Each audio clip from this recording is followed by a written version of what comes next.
Well, good afternoon or evening or morning, wherever you are. If you're watching this video, clearly you're invested in the definitive guide to making custom enemies. But in order to do that, first we're going to have to learn how to pack the new moveset that you're gonna make.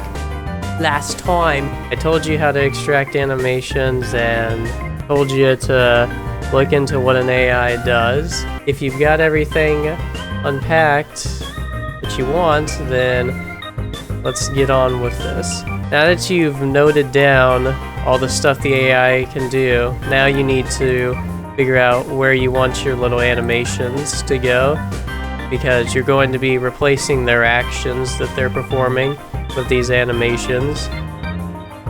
So for instance, let me preview the boss I'm working on here, Xaddgx, of course. You all know him. You all know who he is, the master of masters.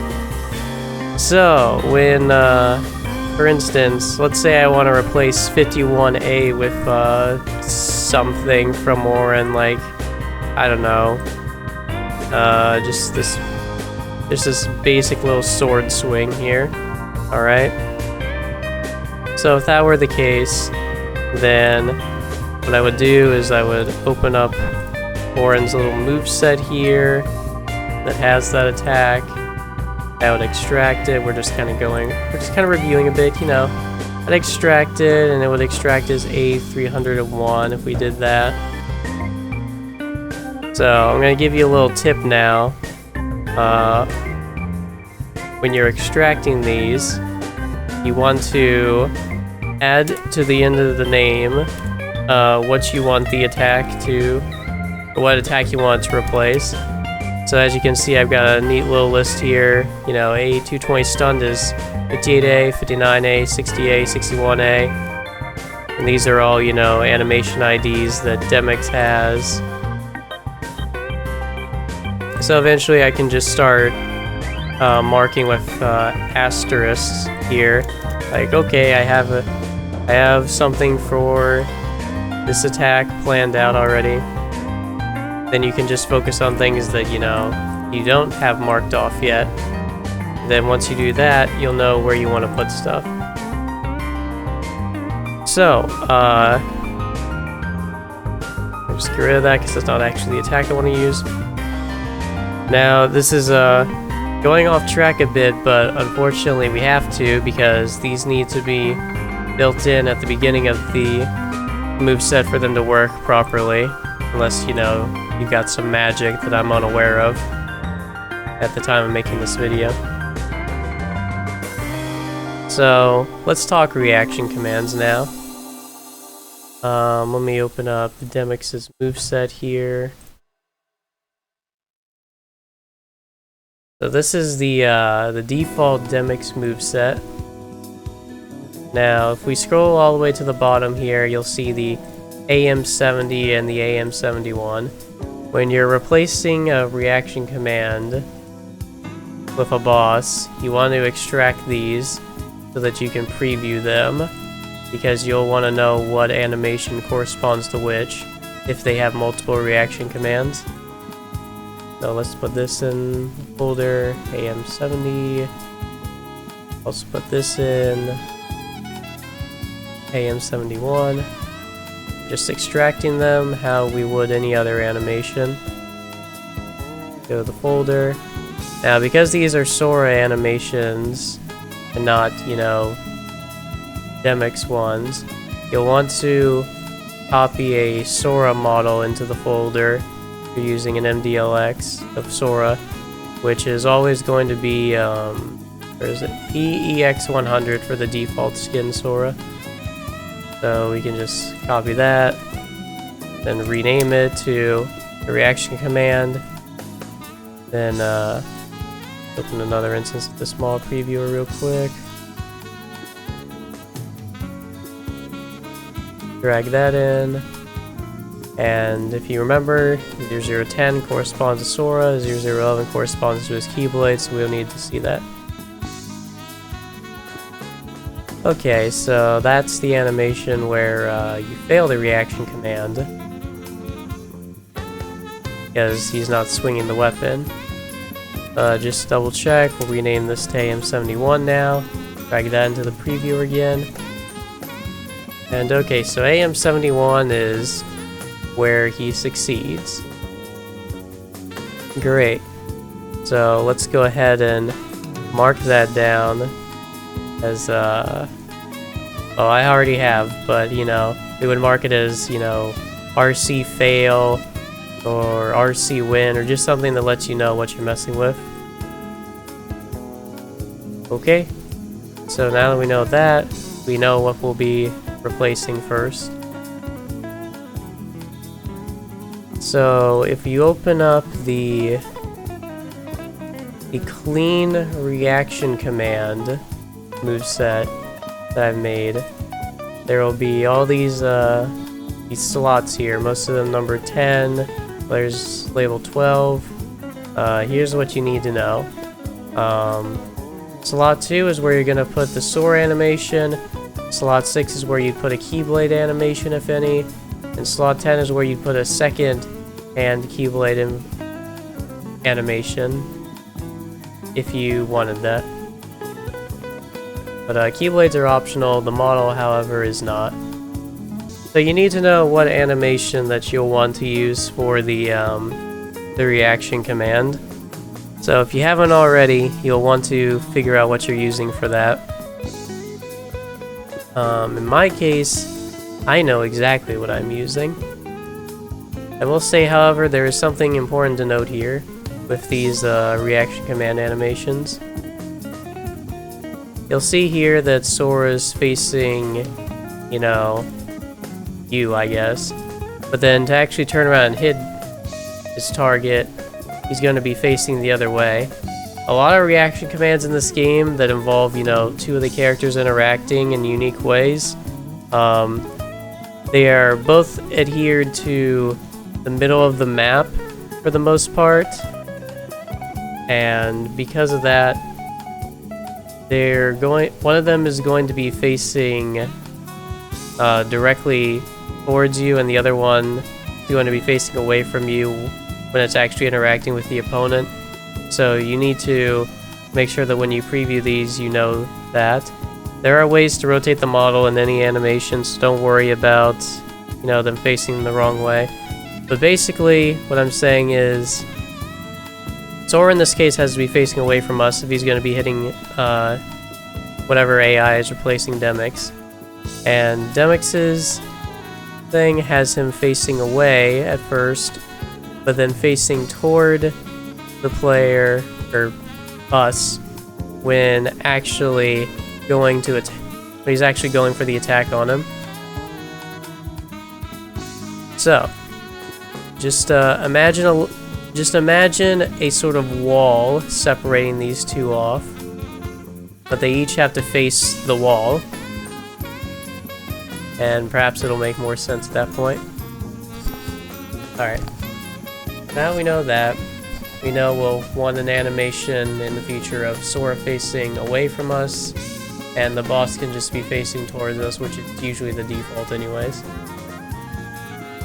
Alright, no more use for that. So, let's pack in this clean reaction command moveset now with something. I'm going to...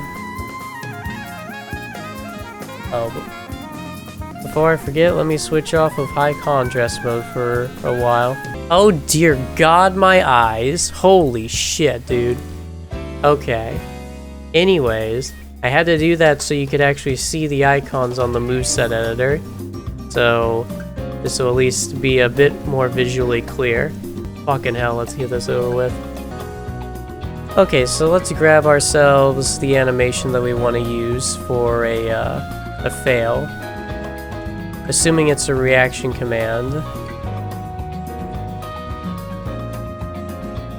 So I want to use a an assassin's reaction command. So let me go over how to extract from a reaction command. Sub moveset file thing.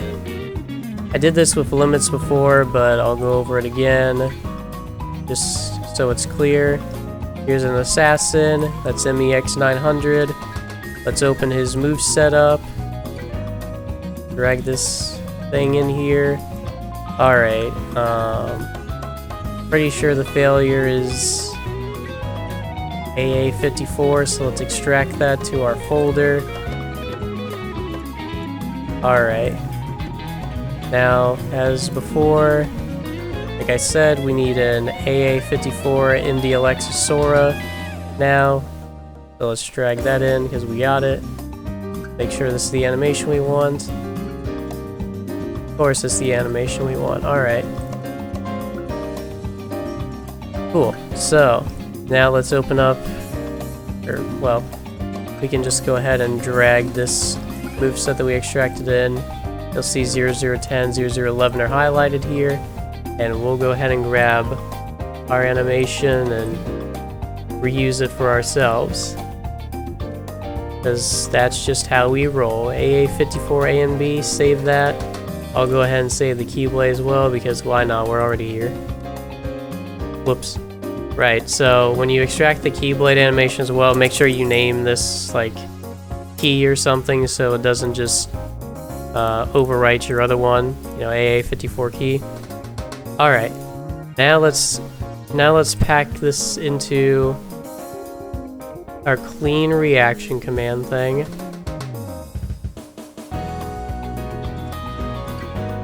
We'll go ahead and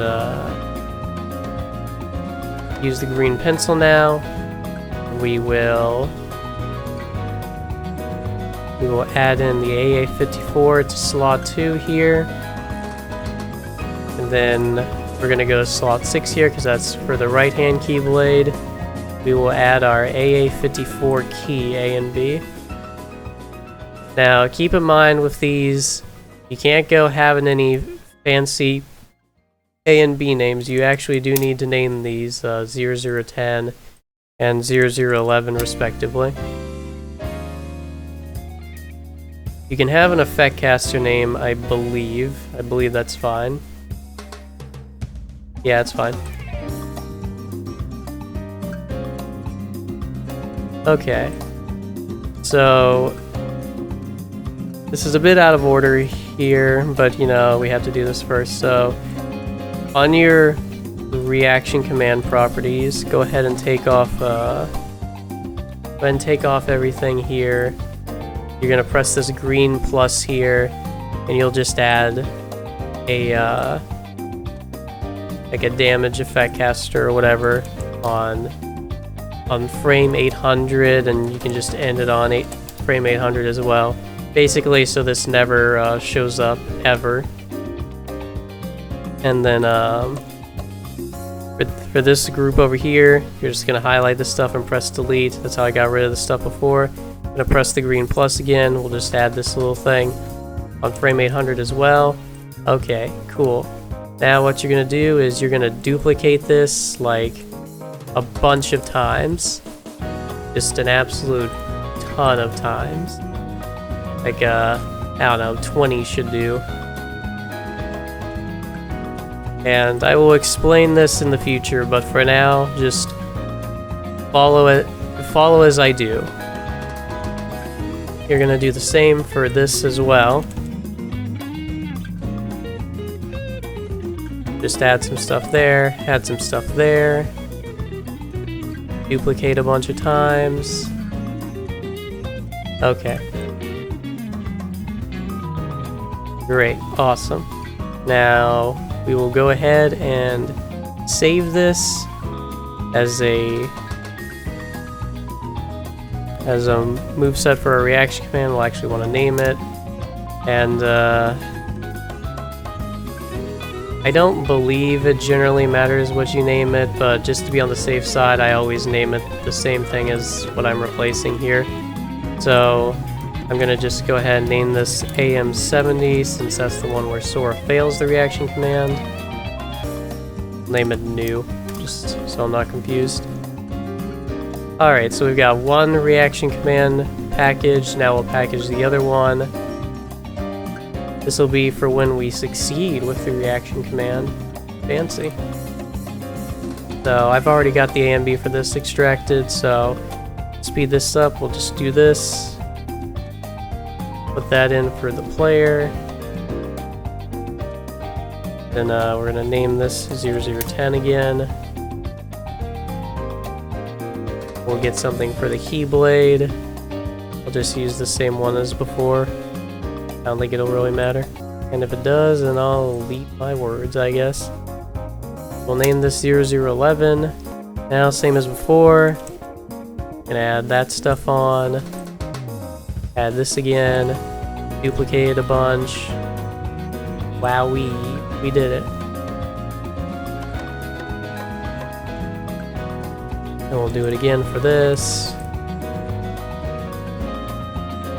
Copy that a bunch, yada yada, you get the idea. Make sure when you do this, you click on these things a couple of times, because sometimes the moveset editor can add on a bit more bytes than are necessary, and you don't want that happening, so just make sure you do that. Trust me, it's important for reaction commands. Doesn't matter too much for your actual moveset. But we're working with tools here that weren't actually planned with this in mind, so we had to play around their faults a bit. So now let's say this is AM71 new. And then that's all we need for reaction commands. Alright, now that we've done that, we need to confirm something first before we can continue. So we're now going to open our clean enemy or partner moveset. We need to scroll all the way to the bottom. So there's 251 slots here, is what we're making note of. But in our actual moveset for Xaddgx that we opened before, we can see that there's 253 slots, and, you know, the last one is used, so we need to fix up our clean moveset to accommodate that, or to account for that. So let's press the green plus here. It'll say how many headers do you want to add. You're just going to add 2 here. Valid. Let's scroll all the way down to make sure it worked. Perfect. Okay. So we're going to save this as a new moveset. Just name it Still Clean, I guess. And now that we've done that, we're going to have to close out of that due to a bug with the moveset tool. Don't worry about it. So now we're going to use a new tool. Well, it's an old tool, but it's a new tool in the context of this series.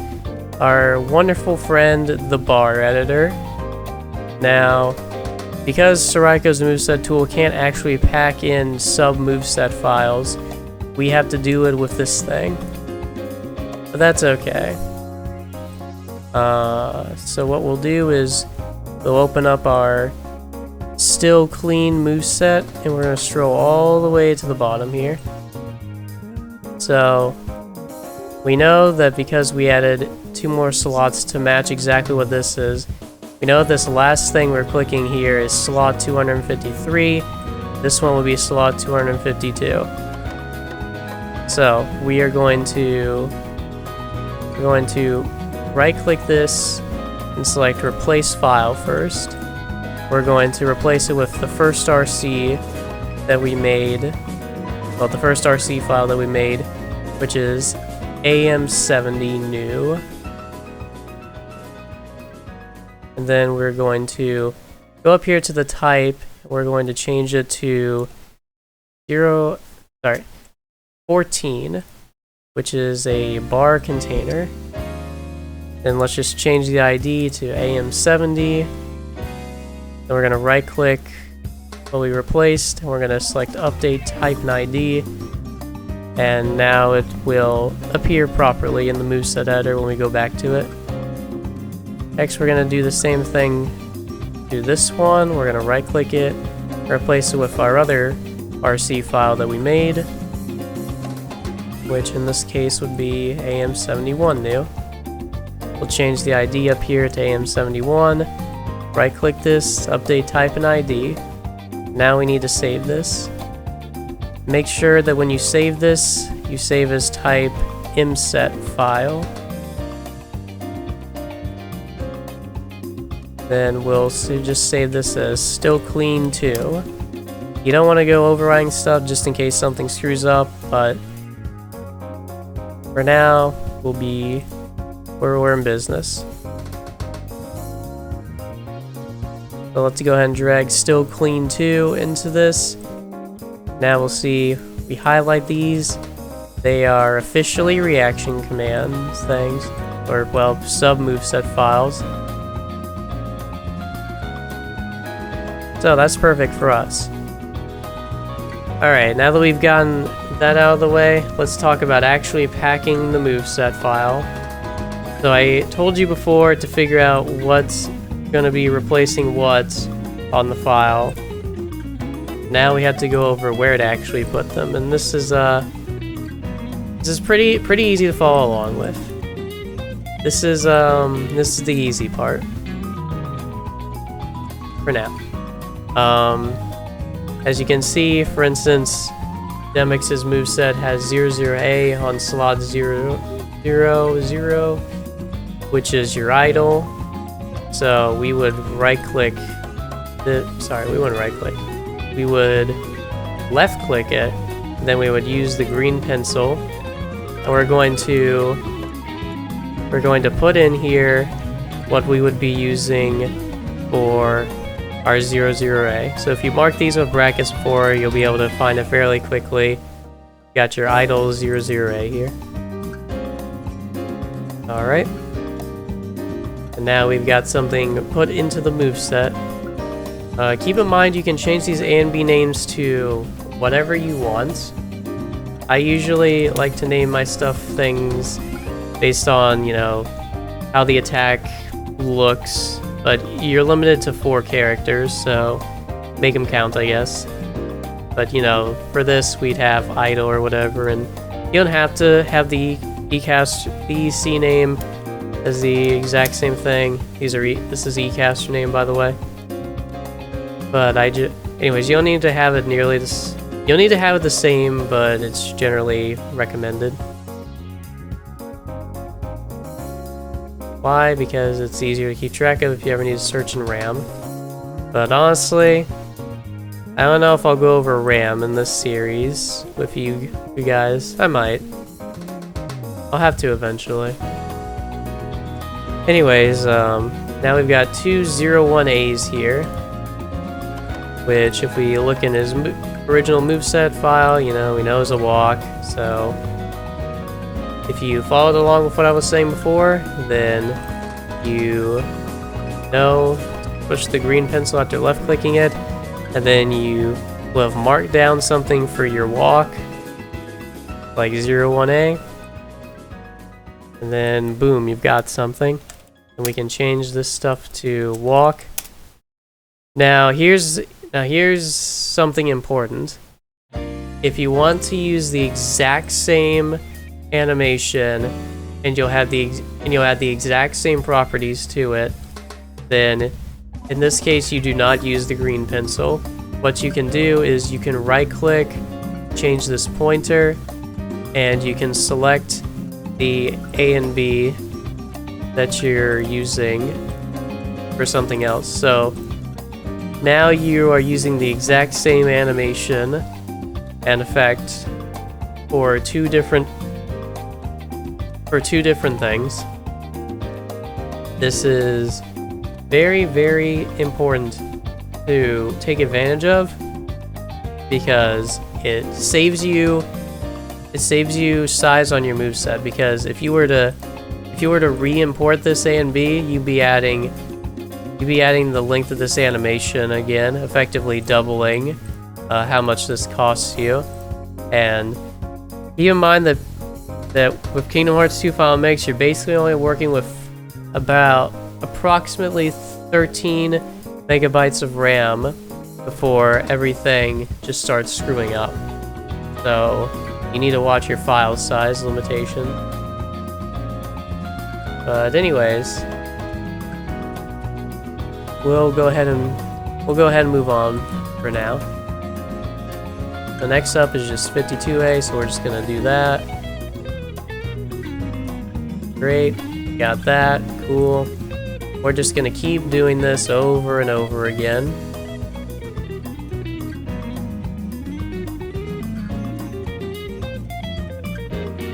In this case, I actually am importing the same animation 2 different times. That's because I'm going to change the properties of one of these later on. So we'll be going over that in the future.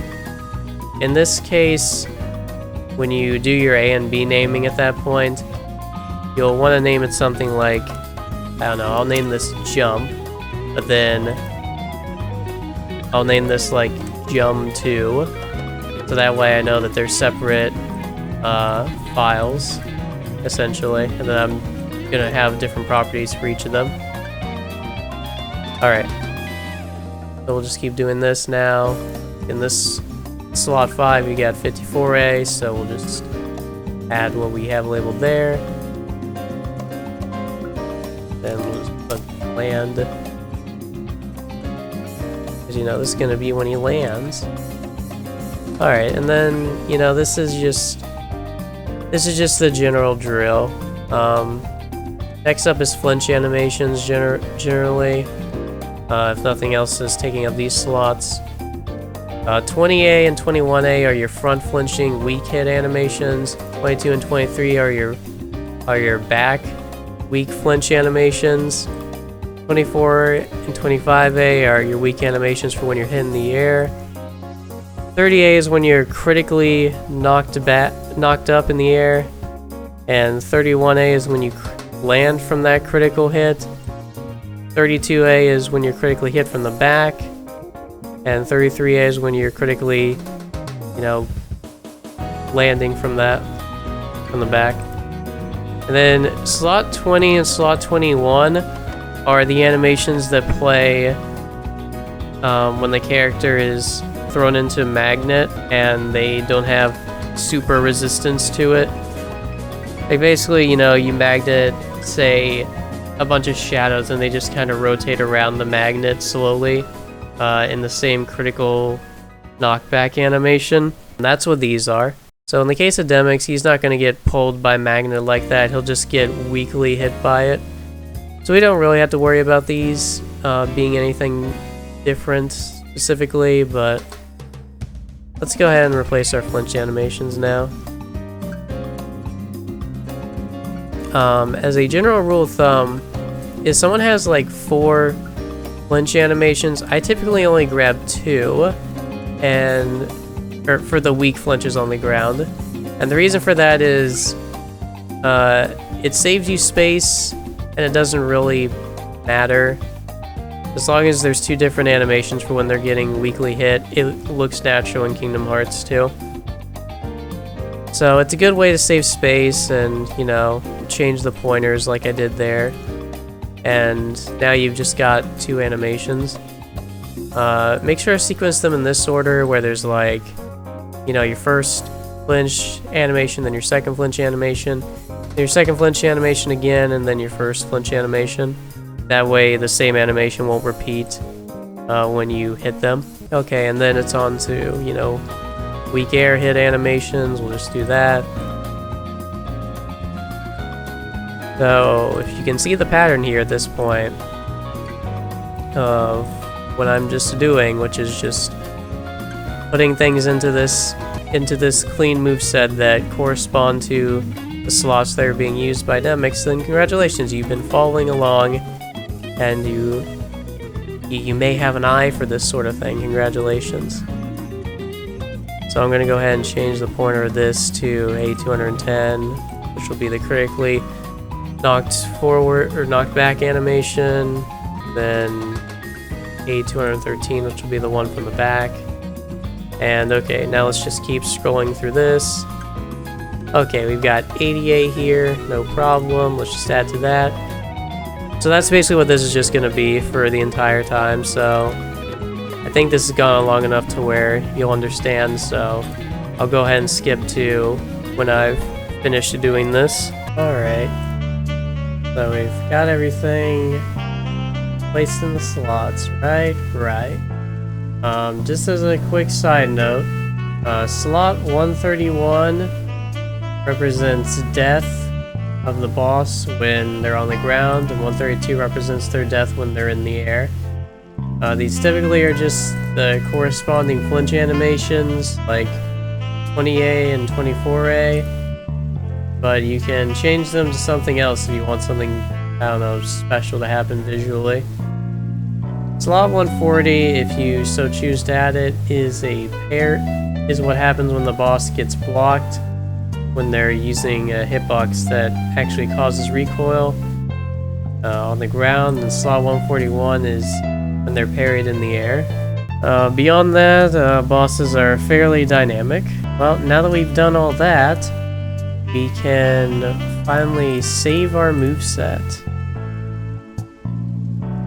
Guess we can go ahead and call this just foreign complete moveset for now.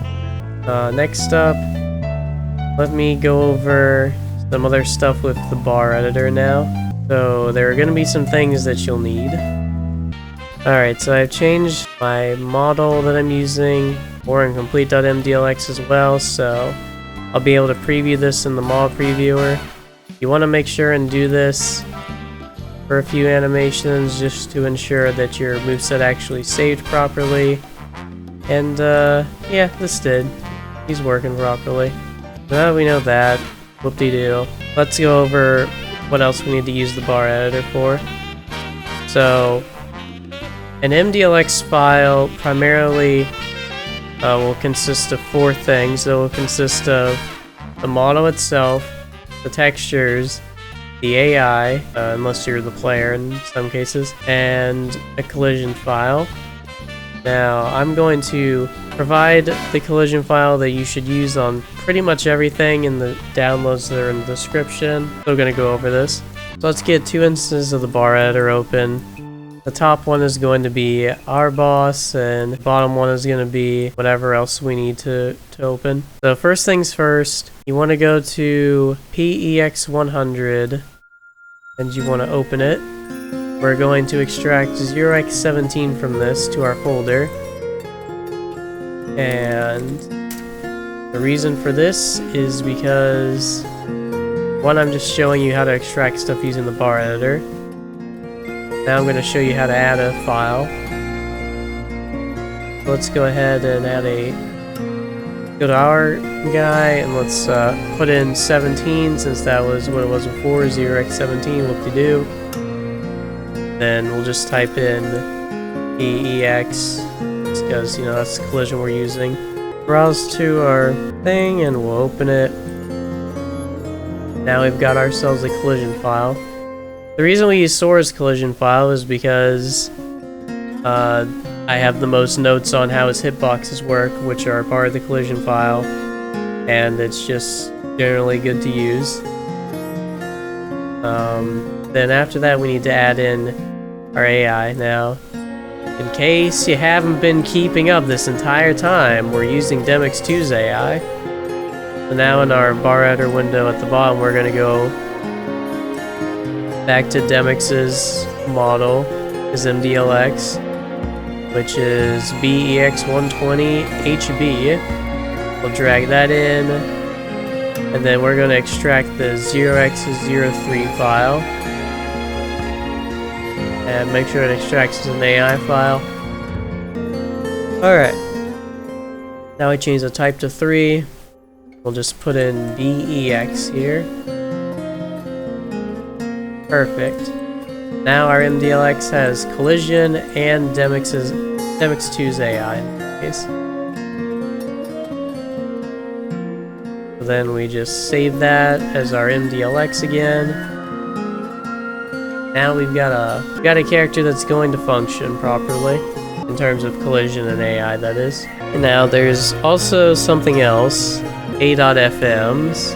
Now these things contain 0x12 files, which are packs, 0x20s, which are sound effects, and 0x1f, which is like a call for the sound effect IDs. You always have a 0x1f file, and you always have a 0x20 file. If we open an A.FM file, I have horns right here. you'll see that he actually does not have 0x1f or a 0x20 file in here. That seems to be the case with most party members. However, if we go to Xaddgx, for instance, then you'll see that he has a 0x12, a 0x20, and a 0x1f, so packs, sounds, sound calls. Great. There's a 0x22 here, which is a voice pack file, which I'll go over another time. And then you have these 0x16s here. These correspond to reaction commands, and what they are is basically when the AI calls a camera change during a reaction command, these files actually contain coordinates for what the camera is supposed to do and the timing for when it's supposed to do it, and then the AI just references these, so you can replace any camera file with any one in the game, really, for an 8.fm. But for now, let's go with the defaults, because our dude is gonna need this, so let's go back to our 8.fm file that we'll be using for Orin here. We'll go ahead and open that up at the top, because we saved our MDLX changes already. We can delete the faces from these, because these are just the party member HUD, which we don't need. Alright. Let's extract these camera angles.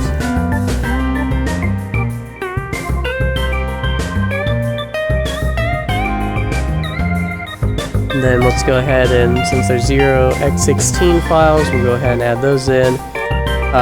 Your ID name for this does actually count, since the AI is going to reference these by name, so make sure you add them with their proper names, as you saw them before. Okay, wonderful. We're going to also need to choose a wave and SC file. So basically how these work is these are your sounds, and you're gonna need to choose basically from a package of sounds that an enemy uses and go along with them. There are sound effects in this game that are always loaded into RAM, so you can choose from them as well, and I'll have a list of that. There's gonna be some sounds that are always in RAM, but you're always gonna want to try and get a sound pack to work with as well, because sound cues are pretty important for making your character actually feel, well, good. So let's look at this. As an example, you know, we've got Xaddgx here. If we wanted all of Xaddgx's sounds, then we would just do what we were doing before. You know, we'd right-click, extract file, yada yada, give it the name, give the wave like a type 20, give the SC thing a 1F type, and just add it, like we've been doing with everything else here. The only caveat I've seen to these sounds ever is that for some reason the game really hates it when you try to use sounds from a limit file and you're not in the corresponding world that the limit normally is used in. So yeah, don't use those. Other than that, pretty much you could give any sound effect from any boss to any other boss, or to any player or any party member. I mean, if you've watched any of my Aqua videos, she's using Lingering Will sound effects along with some of Sora and Donald's. So in my case, I'm going to use Sean Yu's sound effects. So I'm going to drag his 8.fm down here, and I'm gonna go ahead and take these files, the wave, and then the SC. Now I'm going to add these to the 8.fm. We'll go ahead and add the wave first, so 20, wave, and that, 1F, and SC. Oh, whoops, forgot to name it. Okay, no problem. So just left click it, then Alt and SC24 since that's what it is in Sean Yu's thing. Change the type to 1F, right click, update type and ID. There we go. It's like I never even made a mistake. It was all planned. So now we can go ahead and save that A.FM. Let's see, or incomplete. Yeah, or incomplete. Make sure you save it as an A.FM. Yeah. Save. Alright, cool. Now, there is the case of the 0x12 file, which is the PAX file, aka visual effects. I've already got 2 very definitive tutorial videos on how to work with PAX, so I'm barely going to cover that in these tutorials because I just can't do any better than that. However, there are a couple of things to go over that I may not have covered in that video, so I will make sure to do that when the time comes. For now, this is how you pack together a moveset file, and this is how you use the BAR editor to insert the necessary components of your model and your A.FM. Now, sounds aren't automatically going to play. You'll have to configure that within the moveset itself and the visual effects as time goes on. Again, the PAX tutorial will teach you sound effects if you care about those.